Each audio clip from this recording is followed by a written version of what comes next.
My rose. Where is my flaming rose?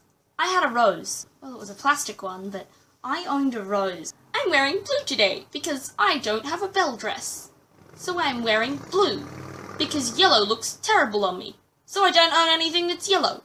So I'm wearing blue. Makes sense.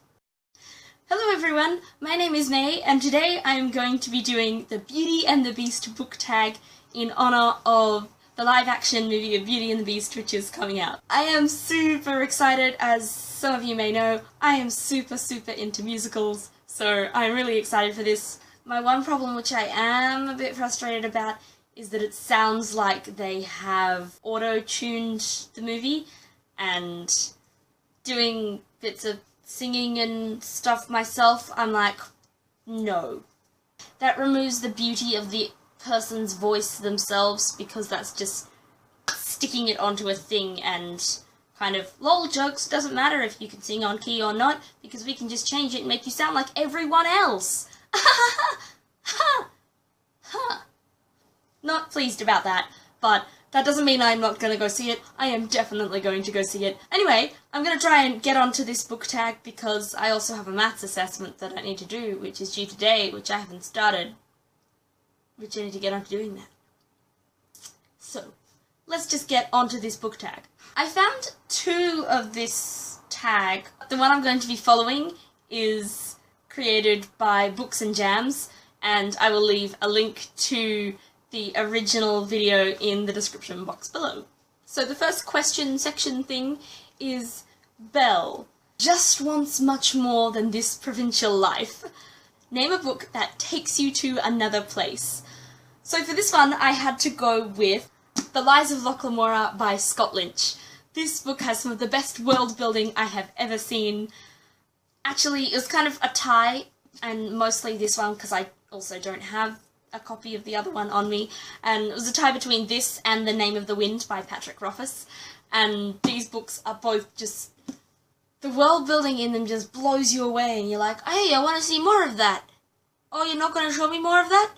Oh, damn it. I love the world in these, so both this and The Name of the Wind, and I wasn't quite sure which one to pick, so that's what I'm doing. I'm picking both, but this is the book I've got. Can I pick both?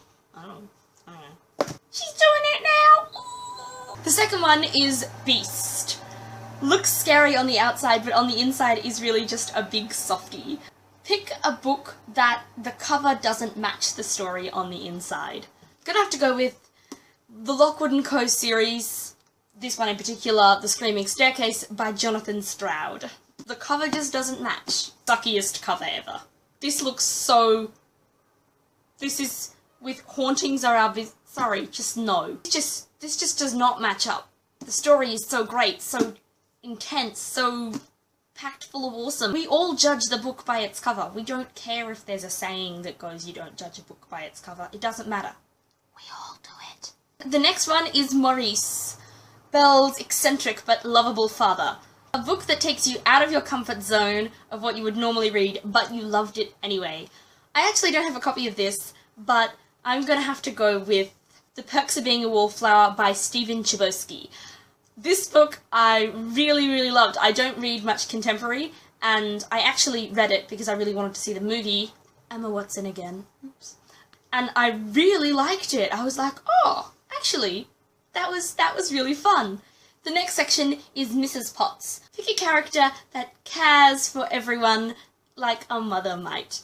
This one, I was like, Mrs. Weasley. I've got to think of something else. So there's me thinking. And I was just thinking. And I was like, what am I gonna pick? But I did come up with something. I actually came up with two options, and I again could not pick. One was Nanny Ogg, which is through lots of Terry Pratchett's books. My favourite times is probably in the Tiffany Aching series that he has in his Discworld novels. I love Nanny Ogg. She's like, I think had like 5 husbands, drinks a lot, but has all of this wisdom, is this hugely lovable lady. She does what she wanna. And the other person was Charlotte Bramwell from the Infernal Devices trilogy, because she's just so sweet and lovable and caring and all of those kind of nice things. I still haven't finished the last book in that. Next one, Chip. Adorable and makes us smile. Pick your favourite children's book. I have so many favourite children's books. I love children's books. I was read to a lot as a child. Still am a child. But I had so many that I was like, oh, which to pick. But I actually am going to have to go with Winnie the Pooh, because that is the most whimsical, beautiful little story. At first thought I was like, oh, Alice in Wonderland. I love Alice in Wonderland. But I feel like Alice in Wonderland is a bit older, so I decided Winnie the Pooh was the way to go. Next one, Gaston. Smarmy and arrogant. Pick a character that is over the top in his or her arrogance. For this one, I didn't want to, but I had to go with Miss Susan from Terry Pratchett's Discworld, because she is seriously the most beautiful. Like, I love her. I actually love her as a character, but she's so arrogant. My flaming auntie, she is so arrogant. And, yeah, like, probably her most famous appearances are in Thief of Time, where she plays a huge role in, and Hogfather, which I haven't actually finished. But, yeah, she is such an arrogant character, but Terry Pratchett does her so well, and I love her. So, Miss Susan. Next one, Lumiere. Is that Lumiere? I don't know, am I pronouncing it right? Swoon-worthy and smooth-talking Casanova. For this, I did have a very big struggle of going, ooh, who technically fits into that? But I actually had to go with either Kel from A Darker Shade of Magic by V.E. Schwab. I know he's not meant to be swoon-worthy, but I just love him. I'm just like, yes. Or Jace Wayland / Will Herondale from The Immortal Instruments or Infernal Devices by Cassandra Clare. I wasn't quite sure which. I think I probably like Will better, but I haven't finished that. I also haven't finished The Immortal Instruments, so maybe I should just shut up. And the final one is Cogsworth. Bossy, no-nonsense leader of the household. Pick a character that is the voice of reason for those around them. I had to actually go with Jennifer Strange from the Last Dragon Slayer series by Jasper Fforde.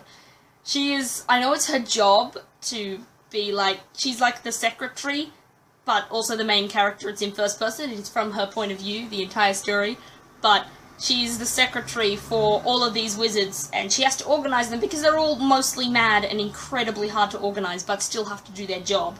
And she's the one who makes ends meet in the Kazam magic work establishment thing. Pretty great, but also very bossy. But that's what we love about her, because she's a strong character. Yeah!